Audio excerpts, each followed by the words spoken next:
Hello, welcome to another one of those episodes where we talk about the Minnesota Vikings playing a very, very hyped up game and then coming out and no showing and giving up a gajillion points to a very competitive team. And then we walk out and we talk about their point differential and we talk about what it all means. And we say, well, that can't happen in the playoffs. And then we go through every bad thing that happened. And then we try to go, well, maybe that won't happen because in a lot of other games it didn't. And we just do this thing that we've been doing all season long. And we try to spin it forward toward the playoffs, but we honestly have no idea which one of the Minnesota Vikings teams are going to show up in the playoffs. Is it the team that beat the Buffalo Bills and came back on the road against one of the best teams, if not in the NFL? Or is it the team that went to Philadelphia, or the team that played the Cowboys, or the team that went to Detroit, or the team here against Green Bay that threw 3 interceptions, allowed a kick return for touchdown? Aaron Rodgers had no problem throwing the football against the Vikings. They ran successfully. Kirk Cousins got hit a bunch of times, and Justin Jefferson got shut down, truly shut down in the worst way he has all season long, as he and the rest of the Vikings put their skates on and slid around Lambeau Field, which, maybe they brought out the water beforehand and tried to water it all down. That's kind of what it looked like at some points during this game with how much the Vikings were sliding around. So we do know, at least in the first round of the playoffs, that that won't be happening at US Bank Stadium. However, at the same time, they might have to go on the road in round 2. In fact, that now looks extremely likely. And the Vikings have now a decision to make about Chicago. Do you just throw up the white flag because of how beat up you were? And we will discuss that as well. Injuries to Austin Schlottmann.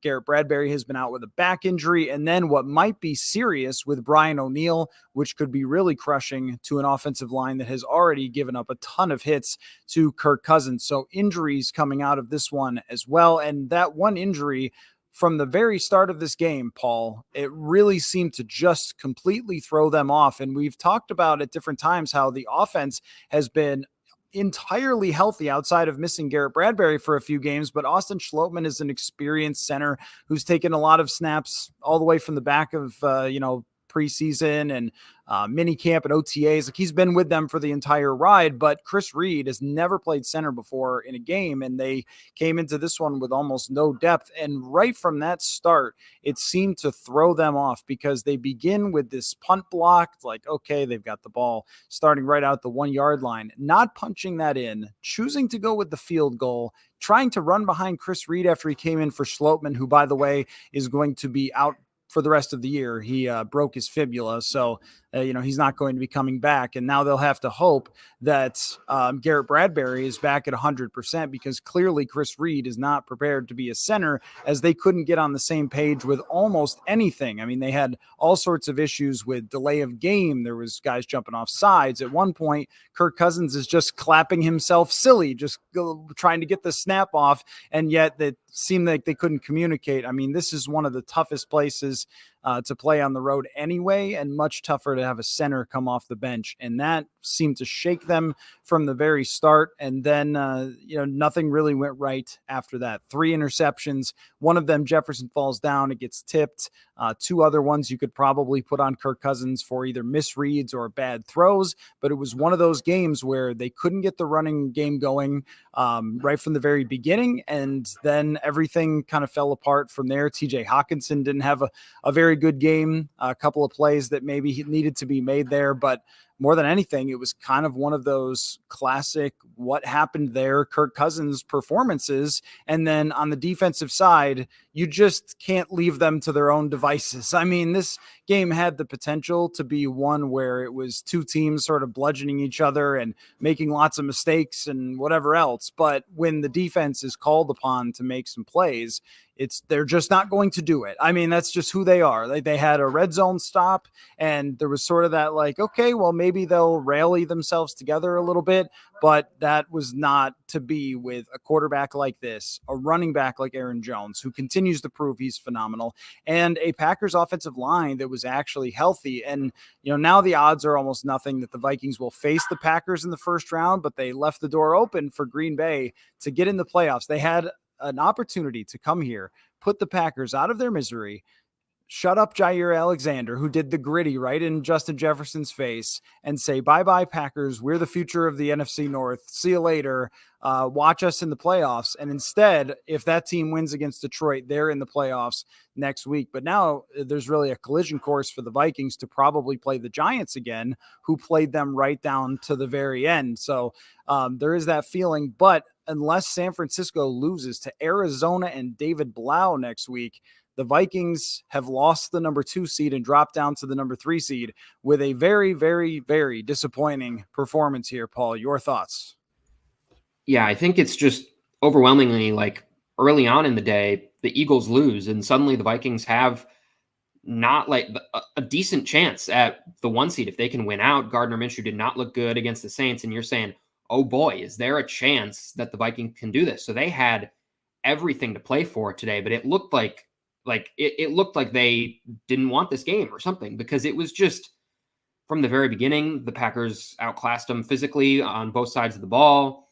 Obviously, you get the punt return or you get the punt block early. You need to score right there. You only come away with a field goal. That's not what you want. And just over and over again, I think there have been 3 or 4 games this year where it just has felt like, man, the Vikings didn't even show up. And those opponents are the exact opponents that they're going to have to play once they get into the playoffs, or could play once they get in the playoffs. They've lost big to the Eagles, the Cowboys, the Packers. They've also lost to the Lions, an opponent that they could have faced at some point. And so I think we can look at some parts of this game as we've looked at other parts in this game and say, okay, well, is another team really going to get a kick return touchdown on you? Or what are the chances when Kirk Cousins gets intercepted that one's going to get returned all the way back for a touchdown and one's going to come for some serious yardage the other way? Like, there are some kind of things there that you go, are those exact things really going to hurt the Vikings as much as it did today? And I think the answer is no, but the games where things have gone sidetracked completely out to sea and they have not been able to find it are against these playoff caliber teams. And so we saw it one time against the Bills where they were able to come back and mount this really impressive comeback. And I think throughout this second half of the season, as they've gone through some trials and tribulations of getting down and still coming back to win, and now these couple losses to the Lions and the Packers, I think most of the time we look back at that Bills game and we say, okay, but there's still that team in there. Like, they've still got that. And I think the mistake was like looking at that maybe not as much as a one-off. Like, we'll look at one-offs when they play horrendous and say, well, that was just a one-time game. And more coming back against a really good team and consistently playing well against a really good team, we've only seen it one time against the Bills. And now I don't know if we can go into the playoffs banking that is still in them. Yes, they've beaten bad teams. They've come back against the Colts. They've come back against a large amount of teams that just aren't very good. But now we're seeing when you're playing some of these better teams, and it's happening over and over and over again, where you're just not showing up when you're playing these big time opponents in these big games. And so that doesn't look well for you when you enter the playoffs. And so the 3 seed does help in the fact that maybe you play the Giants instead of the Packers or the Lions, who are 2 teams that you've lost to. And it seems like the Giants, when they have no healthy receivers and a banged up cornerback room, and still you're a first-time head coach and a quarterback that's Daniel Jones, like, those are nice things. And it's probably maybe a better team to play in the first round of the playoffs. But then in the second round of the playoffs, you're basically guaranteeing you got to go on the road, and you are going to have to play a team that, like, I don't know, after what we've seen against the Packers and what we've seen against some of these really good teams, that they have the teeth to beat a really good team when they're on the road. I'd give them a much higher chance if they're at home, but I just don't think that's going to happen. So this game felt like there were certain things that kind of went off the rails that may not go off the rails on other times, but it's now repeated itself against these top tier playoff caliber teams. And while Green Bay has struggled this year, they are on a roll right now. That defense sure looked playoff caliber today. If Aaron Rodgers is engaged and not kind of sulking in the middle of a losing streak, you can still see how good he is. And Aaron Jones is obviously a really, really good player. So I don't know how you come out of this one feeling very optimistic at all about where it looks like. And now the playoffs is 2 weeks away. There's no, well, they have time to figure it out. Like, they got 1 week against the Bears to figure out this new hodgepodge offensive line and to figure out some new things. And it just is feeling like we're heading for an inevitable letdown in the playoffs, because we've just seen these letdowns against these big opponents. And that's just what's going to happen in the playoffs. So maybe I'm being too fatalistic about the team right now, but this game in particular, it just didn't have the essence of, oh, well, they could still come back like the Colts did, because they were just playing a team that's not going to roll over like that Colts team did. And you're not going to face any of those in the playoffs. And so that's when it really starts to wonder, can you continue to become the comeback kids, the miracle, like this miracle team? You're not going to be that team if you have these blunders week in and week out, and they're starting to pop up more frequently than even early on in the season. Early on, the flukiness felt like, well, you're catching teams with injuries, but you're still beating them decently. Now it's just you're beating yourself over and over again these last couple of weeks, and I don't know if that can stop. Yeah, I think the concern here is that some interceptions are random. Kick returns for touchdown don't happen that often, especially against a special teams unit that overall has been very good this year. But they got just outplayed in the run of play is what they would call it in soccer. But just like the usual offense and defense, like their offense was much better and their defense was much better. And the Vikings rarely moved the football at all, even when they weren't turning the ball over and throwing interceptions. They did move it a little bit on a couple of drives, gave themselves a chance, but then had to kick a field goal a couple times, missed both of those field goals, and maybe a little regression from Greg Joseph after the 61-yarder last week to win the game that he had been like blazing hot before this, but you just always know it's there with any kicker. But, you know, the decision to kick the second field goal was a little bizarre, and we can kind of get into from the outset Kevin O'Connell playing it conservatively. I thought that was okay after Austin Schlottmann got hurt, but then they ran the ball right behind Chris Reed. It was almost like he didn't think over that play call, that it was a backup center who's never played there before, and then you ask him to block, and then you kick a 23-yard field goal. And look, I mean, Aaron Rodgers is not as scary as he used to be, but he's still pretty scary. You don't want to give him an opportunity to get off the hook. It's like if you make that mistake early on as the Packers, the thing that you're hoping for is, hey, let's hold them to a field goal here. And Kevin O'Connell kind of let them off the hook, and then they immediately made him pay for it with the kick return for touchdown. And even right there after that happened, you kind of went like, okay, you up for this? Like, Kevin O'Connell, I mean, are you willing to, kind of put the gas pedal down with nothing really to lose outside of the number 2 seed versus the number 3 seed? But if there was a game where you could try to go for a couple of fourth downs, and I know that we're talking about the deck chairs on the Titanic of this game of not going for a couple fourth downs, but you just wonder, like, a touchdown there, and then if they get a kick return for touchdown, then we're all even. Or even if you end up don't get it and they get it at the 1 yard line, like that's okay for you. I mean, unlikely that they go 99 yards to score, right? With the way that this Packers offense plays, that it's not hitting deep ball after deep ball or something like that. Like when Devontae Adams was here, they usually need to run the ball and make some quick passes and things like that. You'd be okay with asking them to go 99 yards. I thought that just whole thing right off the bat set the tone. So there's like the smaller what happened here today and what went wrong and how they were just outplayed on both sides of the ball. And look, when the other team has a good defensive tackle, which this team has a premier defensive tackle and Kenny Clark, the Vikings have no answer, and they have less of an answer if it's Chris Reed in. But there were plays where Ed Ingram was getting beaten again. And I know I saw some people saying like, oh, well, this is why Chris Reed didn't play before. He's never played center before. He is a guard. So I don't know, like maybe he wouldn't be any better than Ed Ingram. But I also think that your Achilles heel is very Achilles heel-y, a lot bad. Like, I mean, it's just giving up a ton of pressure up the middle. And how many times again was Kirk Cousins on his back getting smacked by, a defensive tackle or pass rushers coming up the middle? And this is, by the way, a really good argument to not play him at all next week. And I mean, Kevin O'Connell today left in the starters for too long. I mean, at one point, I mean, you could have pulled them at halftime, honestly, because it's not the Colts. With the Colts and at home, I can understand, hey, you're just going to still go for it. Maybe you'll pull off the biggest comeback ever.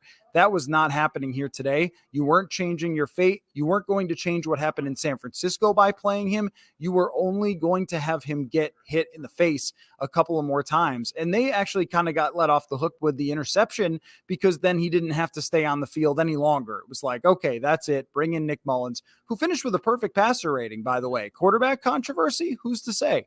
No, but I mean, it just, there were a few things in the coaching realm of this game that you had to question. And even like when the way that Jair Alexander was talking leading up to this game, was there any question that Jair Alexander was going to follow Justin Jefferson, that he was going to be man to man, press man with a safety over the top? And there were some opportunities that went missed where either Kirk Cousins did not throw him the ball when he might have been open, or the throw and he falls down, it goes in his direction. But coming away from that game with one catch by Justin Jefferson is completely unacceptable. They cannot allow any team to shut him down the way that this team did. And I also think that the couple of teams that were able to slow down Jefferson, they all did it the same way. So if you're the New York Giants and maybe you get Adoree Jackson back, who's their best guy, I think that the game plan through the whole playoffs is going to be exactly what it was. Pressure the heck out of Kirk Cousins, dare anybody else to beat you, and put press man on Jefferson with a safety over the top every single play, and just say anybody else, give it a try. And there have been a couple of teams that have been successful with this. And I think that the bigger takeaway point when you have multiples of games like this, to the point where your point differential is actually worse than Green Bay and worse than Detroit, which is astonishing to have won the division weeks ago and end up with a worse point differential than the other teams in your division, is just mind blowing. I don't know if it's ever happened before that a team has won the division by this much and ended up with the number 3 point differential. Of course, Chicago is nowhere close after another horrendous game today. But I mean, to have Detroit and Green Bay look like recently they're playing better football than you going into the playoffs, and only one of them is going to make it. That's not what you were looking for. That's not what you were looking for the end of the season to be like. And for all intents and purposes, the season is over. There's nothing more to learn. There's nothing more to find out. There's no more big games. Like, this is it. This is who you are. And the argument that you have to make going into the playoffs is this won't happen again in 3 games against good teams. Because when you look at what the Giants did to the Colts today, kind of a preseason game, but the Vikings also had a lot of trouble with the Colts. A lot of trouble with the Colts, way too much. And here's the Giants just blowing them out. Here's the Chargers blowing them out. The Cowboys blowing them out. And what's their shining moments was the first half of a game against you. So now when we go back and we look at the sample size here, I mean, you've got in your recent games a pretty bad loss to Detroit where it's double digits, a really bad loss here, a really, really bad first half against Indianapolis, and a game against the New York Giants that came down to the very last moment where they had to make a 61-yard field goal. And they played pretty well throughout that football game, but still could not stop Saquon Barkley and could not stop Daniel Jones and Brian Daboll's offense. And now they get another shot to take a look at that Vikings offense that beat them, and Justin Jefferson that beat them after this game. So I think that anybody walking out of this saying, how can this team go deep in the playoffs? I totally understand it. And this right here was sort of the sum of all fears that came together. It was like, if they came here and they won 41-17, you would have gone into the playoffs going, that's who we can be. That's the 4-quarter performance. And when it goes the other way, it's like, I don't know. It's so hard to make the case that they're a team of destiny, that they're the magical team or whatever, because you always know that in that bag of tricks is when it all just completely comes apart and it turns Titletown into complete demolition town of the Vikings. So, yeah, I mean, I think that anybody who has a sinking feeling that they kind of know what's coming, I totally feel you. And how am I supposed to argue against that when this has been who the quarterback has been for many years, where sometimes you think like this season really reminds me a lot of 2019. And you think about it, if they had won their meaningless game at the end of the year, they would have ended up with 11 wins that year. They have 12 wins right now out of 16. A lot of the same story, a lot of the big disappointments, beating a lot of teams that they should, maybe some crazy wins where they had to come back and things like that. But ultimately they were too flawed. And I think that team was probably better than this team. So yeah, I mean, they're in a tough spot. And if Brian O'Neill can't come back, I just have no answers, because the Giants have good pass rushers. The 49ers have unbelievable pass rushers. The Philadelphia Eagles, Josh Sweat, I saw got hurt pretty badly today, but if he's back, I mean, this is a tough one. This is a really tough one. There is no way, Paul, with this loss to the Packers, to sort of blow it off. Hey, it was a one bad game. Like when it happened against Dallas, it was really bad. And we did talk about some of the things that caused that. But I think I was willing to say, hey, let's see how they bounce back and we'll kind of go from there. And every team, a bunch of people made this argument. Every team has a loss along the way. The Rams had a couple losses along the way. That happens. But teams, the worst team ever to win the Super Bowl had a -6 point differential.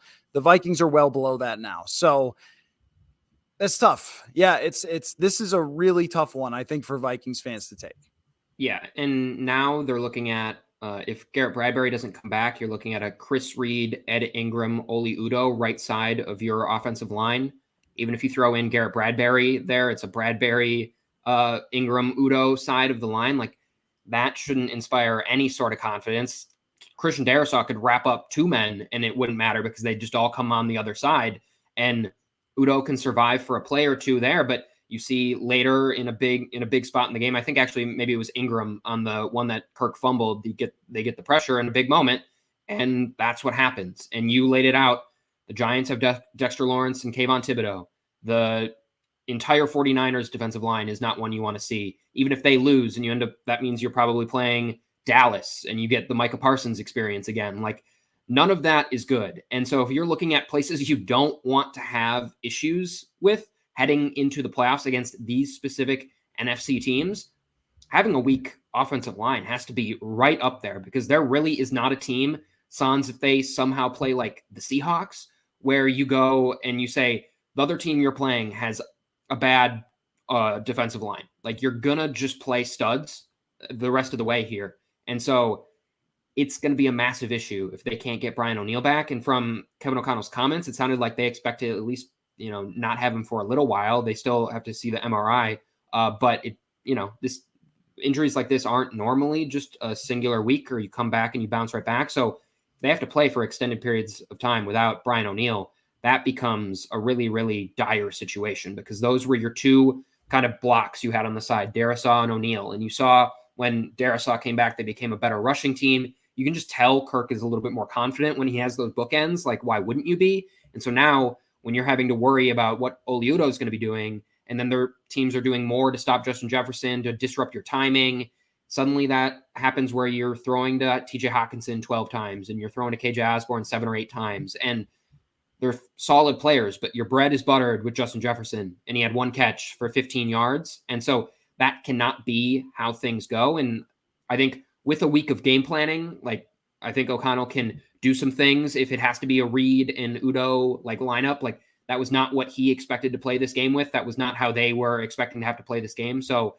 you give them a week, 2 weeks maybe for the playoffs if they kind of can forecast it down the line and know that they're not going to have those players. I would expect this offense to get better, and I would expect them to be able to look at what happened to Justin Jefferson and do some different things to get him moving around and to get him kind of maybe some short yardage things, just some different ways to get him involved. But you see kind of like with Miami recently and how teams have attacked them offensively, or defenses attacking Miami's offense, just pressing Tyreek Hill, pressing Jalen Waddle, and kind of trying to disrupt timing. And you've seen it takes them a couple weeks to figure it out and kind of get back on. And so Justin Jefferson was foiled at least today. Now, is that something teams are going to repeat? And if so, are the Vikings ready within a week to be able to counter that? Because a lot of times when your offense gets quote unquote figured out, you can get over it, but it usually takes a couple weeks before you finally figure out the right buttons to press. Those aren't there they just don't have the time for that now. And so everything speeds up because if they have all those issues along the offensive line, it's hard to rely on this team if that's going to be the right side of your offensive line. Like it was hard to rely on this offense when you had your starters in, and now if that is what it's going to look like, you see in the playoffs, if you just have a deficiency like that, you can get run out of the thing. Like the Chiefs in the Super Bowl, right, against the Buccaneers just got run over. You saw with the Bengals and their offensive line struggles, they were able to pretty much overcome to the maximum that they could, but they sure had to go through a lot. And so the Vikings are going to get that and worse in the playoffs. So they're going to have to find a solution to that because if that offensive line stays injured, then I don't know. I don't know what they can do outside of maybe win one playoff game. And that's what we know as far as the reality goes, is that if they're going to win in the playoffs, it has to be because their offense is great, not because their offense is okay, not because it's decent, but because it's really excellent. I mean, even when it comes to playing the New York Giants did a great job at moving the ball against them. I mean, I think that after watching Aaron Jones and what he did to them here, that they should be really concerned about. And we're kind of getting a little too far ahead of ourselves, breaking down a matchup we're not 100% certain about, but it looks really likely that it's going to be the 3 seed and the New York Giants at home. But even then, I mean, you have one of the best running backs in the world in Saquon Barkley, and we saw Aaron Jones run over them. I think that the offensive line in Green Bay is probably better than the Giants, but still, Barkley had a great day against them at US Bank Stadium, and he's as quick on turf as the Vikings superstar players are as well. So you know that your defense is going to just give up points and that other teams are going to move the ball and that they can wear them down throughout a game. And the Vikings were mixing in some other players, Brian Asamoah and Josh Metellus from time to time, but it wasn't like they were playing their scrubs. I mean, they were playing all their star players. They did not pressure Aaron Rodgers almost at all. When they did, he kind of just backed out of it and then threw to an open guy. So they don't cover for very long. When they do cover, he was able to dink and dunk them whenever he wanted. They were able to move the ball on the ground almost whenever they wanted, and they made a couple of good plays in the red zone. But beyond that, it wasn't a good defensive performance either. And, I think that means that Jefferson can never have a day like this all the way through the playoffs. It means he needs to dominate every time, because the other part of it is, I mean, we look at the second half, once again, the second half of a Dalvin Cook season, and show me. And what was there a good game? I mean, he had the 64-yard touchdown against the Colts, but has there been a good game by Dalvin Cook in the second half of this season? He had the 81-yard touchdown against the Bills. And after that, there has not been a whole heck of a lot of moments for him. It's the last time any Vikings rushers had over 100 yards was that Bills game. And obviously the 80 yards on that touchdown helps that. Otherwise, that would have been a low number. Right. So then it comes down to, all right, it's got to be Justin Jefferson and it has to be one other person. And that's the only formula for them to win. And Kirk Cousins can't make any mistakes, and he can't get sacked, and he can't get strip sacked, and he can't throw any interceptions. And then now we're talking about a narrow margin where when you do have backup offensive linemen, and just to clarify on Brian O'Neill's injury, it's a calf injury that they're having an MRI on, which usually means it's pretty bad. And Kevin O'Connell did not say like, oh, hey, we think it's going to be pretty good or it's not going to be long term. Normally, if he thinks it's not serious, he will say he thinks it's not serious. So it sounds like, 2 weeks would be incredibly optimistic for him to come back. Oli Udoh is just the guy. He was behind Blake Brandel on their depth chart for tackles. He has a major issue with holding. It's like, look, this guy was always a development project that they've tried to throw in there from time to time, but it's never really worked. You're going from one of the truly elite players in the National Football League at the tackle position to potentially a guy who was third on the depth chart of his own team, or rather fourth if you count Darisaw, just for tackles go. And even if Garrett Bradbury returns, we know that Bradbury is not exactly Jeff Christie or Mick Tingelhoff. He's still a guy where you have questions, and then you're going up against a team potentially with, all the teams that they could face are all going to have good defenses and defensive lines, unless they match up against Detroit, whose defense is pretty questionable still, even after a good day today. But Detroit shut down their running game as well. So even Detroit has had some answers against them on offense. And you look at these matchups and you say, all right, let's take away the record. Let's take away some of the handful of clutch plays. How do you really match up? And your most recent matchups against these teams, like look at the teams you could face. A huge loss to Green Bay, a 2-score loss to Detroit, a barely escaping win against the New York Giants. The accumulation of these things is just becoming sort of less and less impressive as we've gone along. And I don't know any other way to really look at it.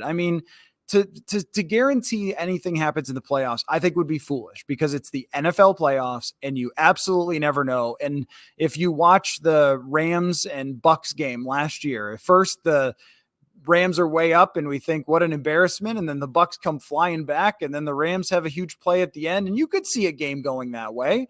But to see 4 games going that way feels super far-fetched without one of them coming across this way. And all of a sudden, it's just the number of weaknesses has added up.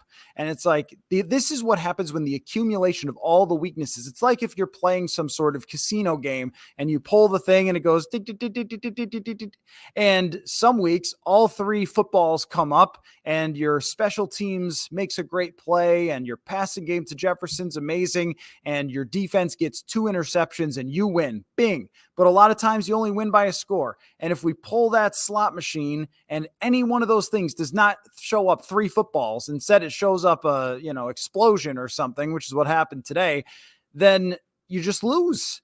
And it's hard to keep pulling that lever and have all 3 footballs come up over and over again. But I wonder what you thought of the way that Green Bay played offensively against the Vikings, because I thought this was one of the best game plans against them offensively, where Green Bay was not afraid to just keep slamming into them and sort of just take what they were giving them.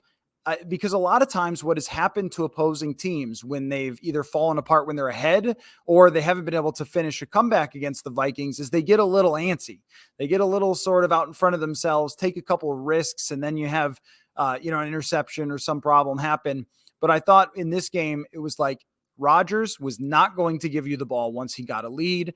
Aaron Jones was going to continue to pound. They had a lot of really creative styles of running where it was like motions and it kind of looked like it was going to be a pitch, but then he pitched it to the other side. And, these are things that the Giants should probably be watching closely for how they were able to create the runs. But what I've noticed is because they play those wide outside linebackers, that the weakness in the Vikings run defense is on those edges because of the way they're playing. And they took advantage of that. They did not run repeatedly right into Tomlinson and Kairos Tonga and like everybody who's just stuffing up the middle. They were moving the balls to kind of toward the tackles and had a lot of success there. So I mean, they didn't have an unbelievable day, but they didn't have to really play in the second half offensively. But in the first half, I thought that they had a really good game plan against the Vikings. Yeah, I mean, I think a lot of that is just you get up early and you can play comfortably like that. And so, like, I get that other teams could have had the opportunity to do that and didn't, but I think that's more a function of just the offenses that the Vikings played in recent weeks have just not been very good. I mean, they've looked good against the Vikings, but largely the Giants offense, not some sort of juggernaut. Indianapolis, not some sort of juggernaut. Detroit is good and they beat you.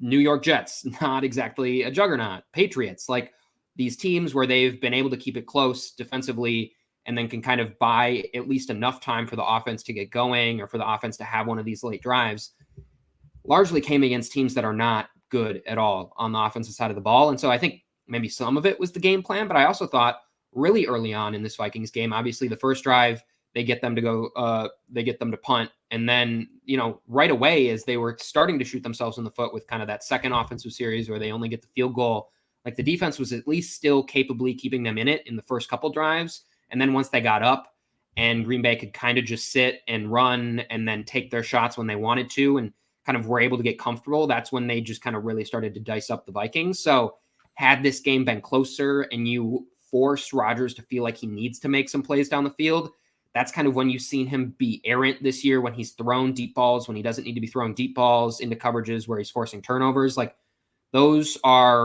that's when Rodgers has not looked very good. And so that was just never the game script here. And so the Packers rather, were just able to run Aaron Jones, run AJ Dillon.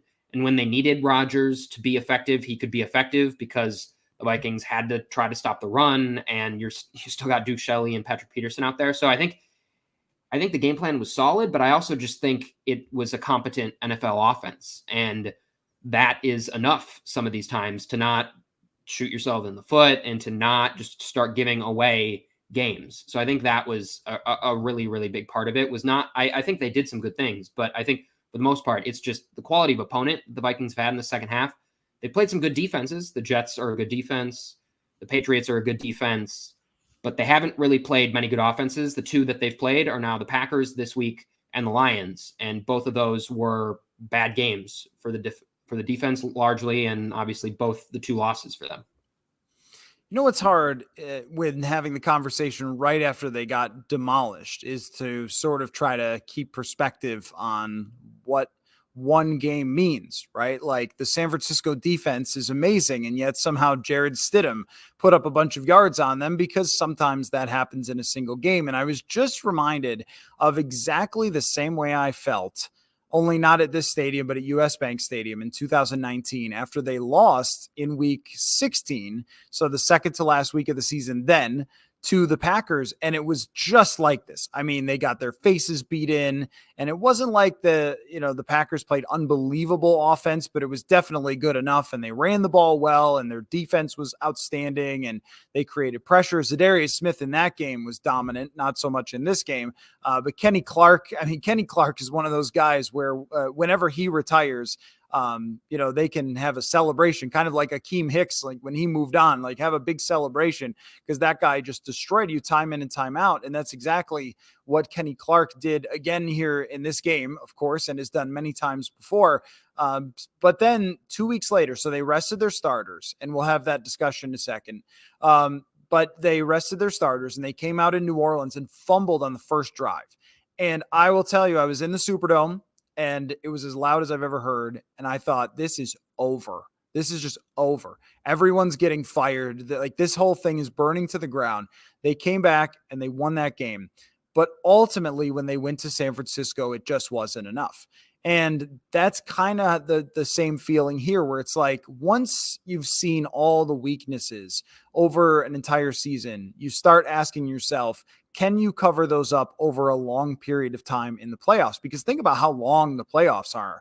I mean, you've already played 17 games, and then you're going to have to play 4 more, because, hey, like back in the day, they had the 2 seeds, and I guess that wouldn't have applied anyway to the Vikings. But, now it's every team almost, except for one, has to play all the way through the playoffs. And can you cover up those weaknesses, especially if Brian O'Neill is out? Can you cover up the fact that Adam Thielen is just not much of a contributor, and that KJ Osborne's not scary, and TJ Hawkinson is a tight end at the end of the day? Like, he's a really good player. He was excellent last week against the Giants, and he is mostly reliable. I know he had a tough day to start this game, but this is not like you can take him and have him be George Kittle or Travis Kelce, where your offense can be centered around him. So that it really relies upon one guy. And this has been looked at before in the past, that's really, really hard to do when you only have one guy. In fact, you don't have to look far. That's kind of one of the things that happened to the Packers the last few years, is that they only had Devontae Adams,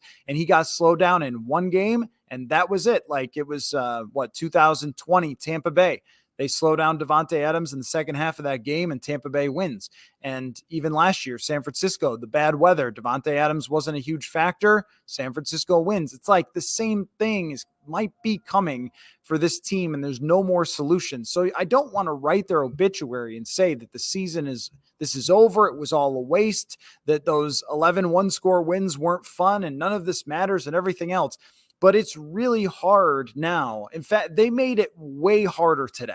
If they had lost, let's say 26-20, and both teams played a nice game, and they all had bananas and orange slices after the game and sat around in a circle, then I think I would have gone back and thought, like, okay, well, that's fine. That's all right. That's like a thing that happens at Lambeau. And usually when I do my little W's and L's after the schedule comes out every year, I always split with every division team, because that's kind of what happens a lot of the time, is that even the winless Lions beat you because they're just so familiar and you play close games. Almost every game is like that. And even look at the point differentials when these two teams played each other, they both blew each other out. So it still turned out to be almost equal, right? But I think it would have been way easier in that case had they played well and lost the game, maybe on a field goal that doinks off the crossbar or something.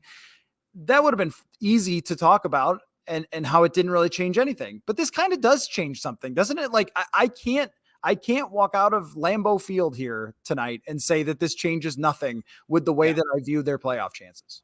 Yeah, I think, like, holistically, I'm thinking, like, the Vikings can still beat any team. I think I'm still willing to say that for just Justin Jefferson alone can take over a game. We've seen it repeatedly this season. So on a one game in a vacuum, I think they can beat pretty much anyone. But I think what I was doing, like, if the Bills game or just like that type of game was a 10, and then like this type of game was like a 0, like I think more in my head, like I was always leaning more towards but they still got Justin Jefferson and they've shown they can beat the Bills. And I think I was giving more credence to that type of performance and less credence to these games against the Eagles and the Cowboys. But now they're just stacking up, and they're stacking up just against the types of opponents they're about to face. And so now what I think is we're just adjusting our expectations. Like this team can still very much win any game. And so they can beat the Giants. And in a one-off, we just saw the Raiders get into a game with Brock Purdy.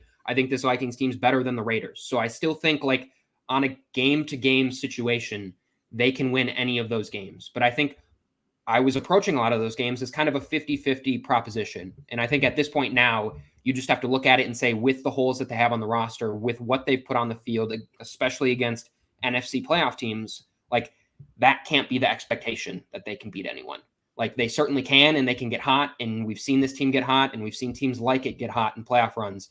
But it's just not going to be what I'm going to expect. It's going to surprise me if they can do it for more than 2 weeks at a time, just with how big their deficiencies are, how obvious they are to other teams, and how easily you can exploit them. So that's when it becomes, I don't know if it's sustainable. I still believe they can beat whoever is on the schedule, but I'm just not going to rely on it. And I'm not going to give the same amount of, I don't know, like credit to them that they're going to do it. I just see when they play one of these teams that is competent, that's not going to let you come back from 33 points, or doesn't have Taylor Heineke or Skylar Thompson or any number of these bad quarterbacks that they've been able to beat.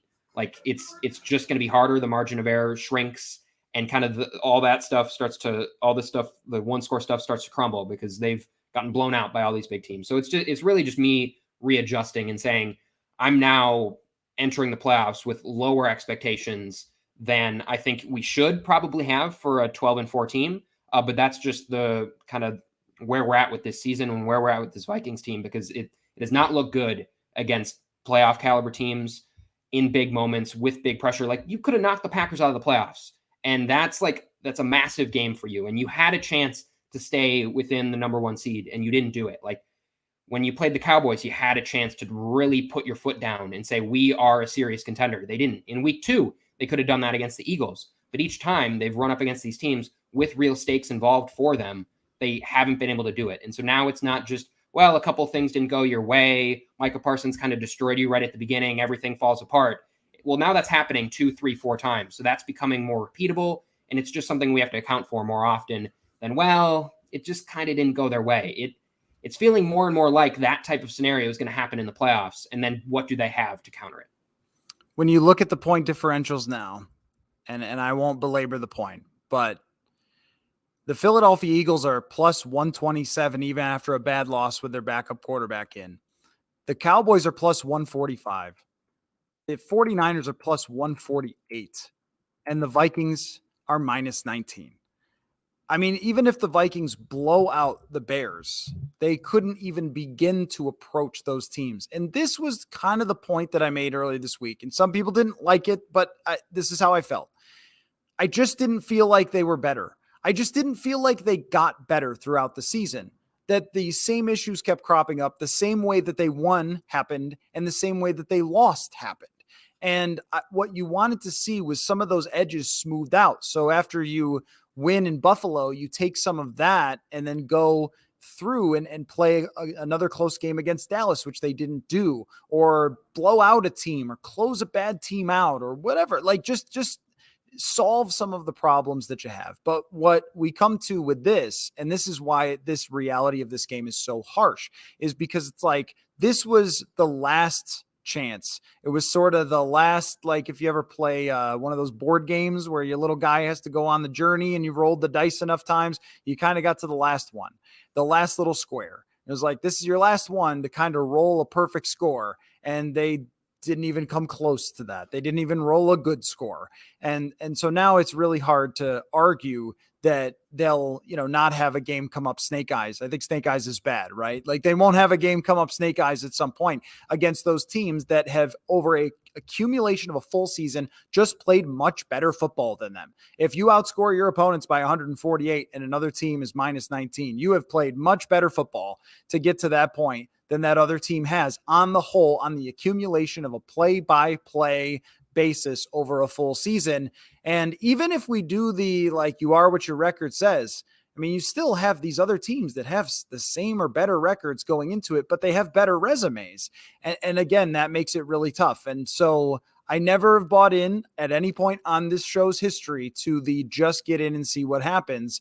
They are in, and we will see what happens. And it would be totally crazy if they got some good breaks and some good matchups, and things always happen. Like, we're assuming they're going to play San Francisco. San Francisco almost lost today, and their guy might turn into a pumpkin.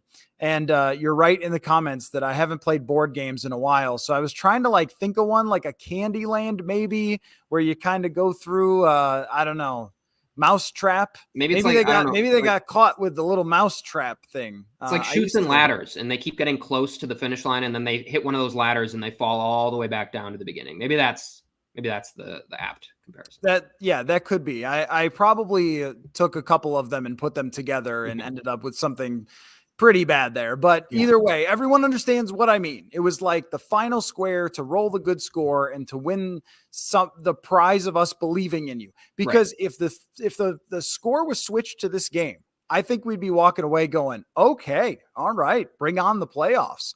Or, go to Chicago, beat the hell out of them, and then like bring on the playoffs. But instead, there's just no way. And I will say that in general, the end of a season does not tell the entire story of a football team. One game certainly doesn't, but this game has happened too many times to not say that it exists within them. And I think that that's really the problem that we walk away from. So next week, your opinion, Paul, on whether they should play the starters or not. I know they still have a chance at the 2 seed, and Kevin O'Connell has said that they want to go for it. And I do believe while the Giants, as your kind of first round opponent, might actually be one of your easiest opponents of who's left for you, I just can't see a way, if your ultimate goal is to try to get that to that NFC Championship game or further. I don't know how they do that without having the 2 seed. With that said, I don't think San Francisco loses in any way to just a very, very, very banged up Arizona Cardinals team, and a San Francisco that actually can still get the 1 seed here if they win and some stuff happens with the Eagles. So they have more than just the 2 seed to play for. So you're expecting they're going to go all out to try to still get that 1 seed if they can. I don't see how they lose that game. So I'm resting them. I'm resting the guys, because I think you just saw how fragile your offensive line is if you lose one of those tackles, which you just did. And now that, like, we're looking at this season and it's like DEFCON, like with the issues that the offensive line presents. You can't have that injury happen to a Justin Jefferson, to Zadarius Smith, to anyone on this team. Like that just can't happen. And so I think you give it time for guys to heal up. You try to get Garrett Bradbury back if you can. And also if Chicago wins, they could maybe get like the 5th pick instead of the 2nd pick. Like, you don't want them to look too good. I think they could still get the number 1 pick there. So I think you rest your guys and you kind of try to pick up the pieces and start fresh with the playoffs. Spend 2 weeks really trying to game plan for how you're going to play against a team like the Giants. And I still think you could probably beat the Bears with your backups potentially. They're 3-13 for a reason. So I don't think Nick Mullins necessarily going out there means you're just automatically losing a game. So I think you rest your guys, and you just cannot have another Brian O'Neill injury. If you can survive one, you're not going to be able to survive a second. And so you just got to stay healthy at this point. And that was one advantage you had over some other teams. Like the Eagles were struggling with Hurts. They were struggling with Lane Johnson. They had a cornerback out. The 49ers obviously are playing Brock Purdy because of all the injuries they've gone through. Like, some of these other teams were starting to get banged up, and you were one of the only ones that was looking largely healthy with a Garrett Bradbury probably returning. You were looking like you were going to have your full offensive line, your pretty much full offense to go. And that would be a major advantage. You cannot make it worse for yourself. So I think it's kind of a no-brainer to rest them at this point. I completely agree with your argument. I don't see any reason to play them because I think that San Francisco is going to just pound Arizona. I mean, this isn't like the Raiders have Devontae Adams, but Arizona's not even going to play DeAndre Hopkins, it seems like they're just full out tanking, which is fine. And that is their right. And congratulations to them on having so horrific of a season that they're in that position to play David Blau and sit DeAndre Hopkins. But I mean, that's the thing. Like the Raiders seem to actually want to kind of win this game. And with Jared Stidham and Devontae Adams is just, he's on a completely different level. But that team is actually way better than Arizona. I think like man for man, way better. It's one of the reasons why I think they should feel like they're in real peril here is because they just should have been a lot better. Arizona had a terrible roster pretty much from the start, made a desperate trade for Hollywood Brown, couldn't get much out of Kyler Murray, and their backup quarterbacks have had even worse of a time. So I think that San Francisco should take care of that. And then you'd just be wasting your time. You'd just be playing your starters for no reason and putting them at risk for no reason. I don't think there's any reason to play them. And I 100% agree with you when you say, if you lose one more guy, if Brian O'Neill is out and you lose Zadarius Smith, to Neil Hunter, Patrick Peterson, for God's sake. If they lose Patrick Peterson, like you're talking about Cam Dantzler and Duke Shelley and Chandon Sullivan, who everybody has figured out that he's the guy to pick on at this point. I mean, you've just got nothing. If Eric Hendricks is hurt, you just got nothing. Like you're already poor enough on defense. Hey, Jalen Naylor made a heck of a play, but I don't think that you're counting on anybody else. Although at this point, with the way that Jalen Reagor played as a wide receiver, I'd rather have Jalen Naylor in. But if Adam Thielen got hurt, we saw that in 2019 against San Francisco, where he got hurt in practice leading up to that week, and how much that hurt the offense because San Francisco just keyed in on Stephon Diggs, took him out of the game outside of one play. Like this is what someone could do to you if you want to have any chance. So now we've gotten to the point where it was like, well, home field could be really important. And if they had won this game, I would have said, yes, go for it. Make sure you get that because you want Brock Purdy to come here. But now when I think San Francisco's got about a 95% chance to win that game against Arizona, we usually say, well, they're all pros and whatever else, but they're going to try not to play their pros. Like they're going to play a quarterback who should be in the XFL at this point. Like all respect to David Blau, who was totally professional here as a Viking, but he is like hanging on by a thread in the entire NFL versus a juggernaut team. So if it's a 90 to 95% chance San Francisco wins that game, why go to San Francisco and put Kirk Cousins at risk? I thought they took 2 more snaps than they should have here in this game because of the way Cousins was getting beaten up. And that's another part of it too.